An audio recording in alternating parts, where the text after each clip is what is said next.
किसी गांव में दो दोस्त रहते थे। एक का नाम हीरा था और दूसरे का नाम मोती। दोनों में गहरी दोस्ती थी और वे बचपन से ही खेलना कूदना, पढ़ना लिखना, हर काम साथ में करते आ रहे थे। जब वे बड़े हुए तो उन पर काम धंधा ढूंढने का दबाव आने लगा।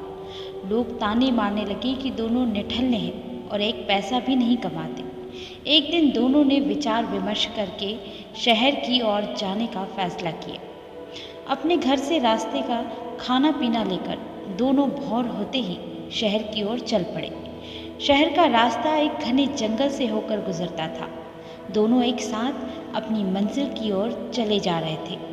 रास्ता लंबा था, सो उन्होंने एक पेड़ के नीचे विश्राम करने का फैसला किया। दोनों दोस्त विश्राम करने बैठ ही रहे थे कि इतने में एक साधु वहां पर भागता हुआ आया। साधु तेजी से हाँफ रहा था और बेहद डरा हुआ था। मोती ने साधु से उनके डरने का कारण पूछा। साधु ने बताया कि आगे के रास्ते में एक डायन है और उसे हराकर आगे बढ़ना बहुत मुश्किल है। मेरी मानो तो तुम दोनों यहीं से वापस लौट जाओ। इतना कहकर साधु अपने रास्ते को लौट गया। हीरा और मोती साधु की बातों को सुनकर असमंजस में पड़ गए। दोनों आगे जाने से डर रहे थे। दोनों के मन में घर लौट जाने का विचार आया, लेकिन लोगों के ताने सुनने के डर से उन्होंने आगे बढ़ने का निश्चय किया। आगे का रास्ता और भी घना था। वे दोनों बहुत डरे हुए थे। कुछ दूर और चलने के बाद उन्हें एक बड़ा सा थैला पड़ा हुआ दिखाई दिया। दोनों दोस्त डरते हुए उस थैले के पास पहुंच गए।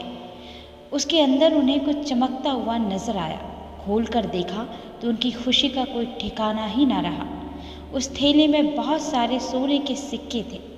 सिक्के इतने अधिक थे कि दोनों की जिंदगी आसानी से पूरे ऐशो आराम से कट सकती थी। दोनों खुशी से झूम रहे थे। उन्हें अपने आगे बढ़ने के फैसले पर गर्व हो रहा था। साथ ही वे उस साधु का मजाक उड़ा रहे थे कि वह कितना मूर्ख था जो आगे जाने से डर गया। अब दोनों दोस्तों ने आपस में धन बांटने और साथ ही भोजन करने का निश्चय किया। दोनों एक पेड़ के नीचे बैठ गए। हीरा ने मोती से कहा कि आसपास के किसी कुएं से पानी लेकर आए ताकि भोजन आराम से किया जा सके। मोती पानी लेने के लिए चल पड़ा। मोती रास्ते में चलते चलते सोच रहा था कि अगर वो सारे सिक्के उसके हो जाए तो वो और उसका परिवार हमेशा राजा की तरह रहेगा। मोती के मन में लालच आ चुका था। वह अपने दोस्त को जान से मार डालने की योजना बनाने लगा। पानी भरते समय कुएं के पास उसे एक धारदार हथियार मिला। उसने सोचा कि वो इस हथियार से अपने दोस्त को मार देगा और गांव में कहेगा कि रास्ते में डाकुओं ने उन पर हमला किया था। मोती मन ही मन अपनी योजना पर खुश हो रहा था। वह पानी लेकर वापस पहुंचा और मौका देखते ही हीरा पर पीछे से वार कर दिया। देखते ही देखते हीरा वहीं ढेर हो गया। मोती अपना सामान और सोने के सिक्कों से भरा थैला लेकर वहां से वापस भागा।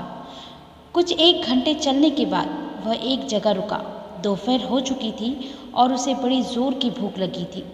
उसने अपनी पोटली खोली और बड़े चाव से बैठकर खाना खाने लगा।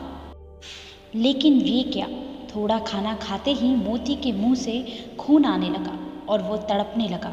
उसे एहसास हो चुका था कि जब वह पानी लेने गया था तभी हीरा ने उसके खाने में कोई जहरीली जंगली जड़ी बूटी मिला दी थी।